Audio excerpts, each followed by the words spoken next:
Welcome to the Miniatures Paintbrush. Today we're going to talk about army selection and what I find appealing and how I select my armies.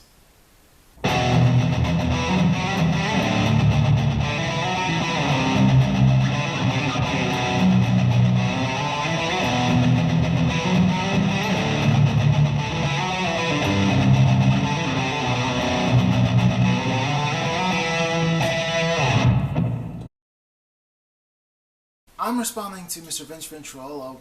What makes an army so appealing, or why should I select an army? With all the choices that are out there, why did I settle on the ones that, found most appealing to me? I looked through all the armies within Games Workshop website. I went through all the ones that I saw. I look at the aesthetic. Miniatures, or a set of miniatures, will call out to me, saying that, when I look at it, I can already come up with color schemes and how I would go about tackling a project like that. Also, it plays on my personal preference. I do like vampire, the undead, the mysterious. My Space Wolves army, I like werewolves. So, that bravado, Viking-ish kind of, go for the gusto, kind of macho kind of attitude.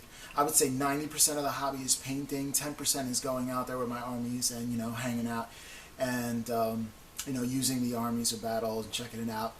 So painting is really where it's at, building some cool things and making this dull, gray, plastic or pewter come to life and look realistic. Like, there are two types of hobbyists, like me, who really love the hobbying side and the painting side and the creating side.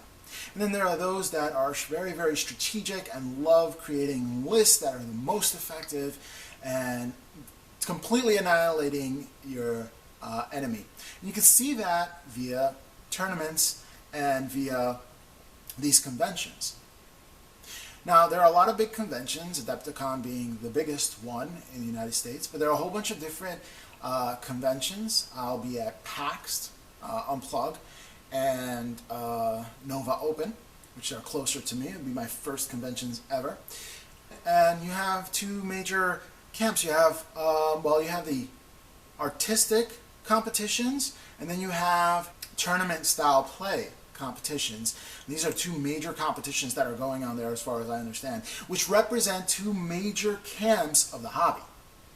One, you really love painting. Two, you really love strategizing. And usually you can straddle, but usually you kind of go either one way or the other. If I'm going to spend 2 weeks per model and I have 50 of them to do, it's going to take me a long time to get that accomplished. Now, granted, that's an over-exaggeration, because after I paint the first one for 2 weeks, the next one will probably take a week. The one after that probably take like 3 days. And I'll probably average like a day or two. After a while I get into the rhythm, especially if I'm doing the same kind of designs and stuff like that.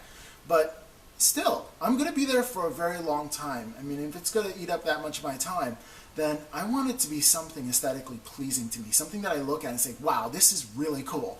I really want to paint it. I want to come down here and figure out, okay, what are you going to do? It's not a daunting task where I'm forced to paint. It's, hey, I have some free time. I already finished all my responsibilities, and I kind of just want that quiet, peaceful time. So, when it comes to selecting my armies, I want something that I think looks really cool. Well, Vince, I hope that answers your question. It's more aesthetic beauty for me, and that's the way I roll here on the Miniatures Paintbrush. Catch you next time.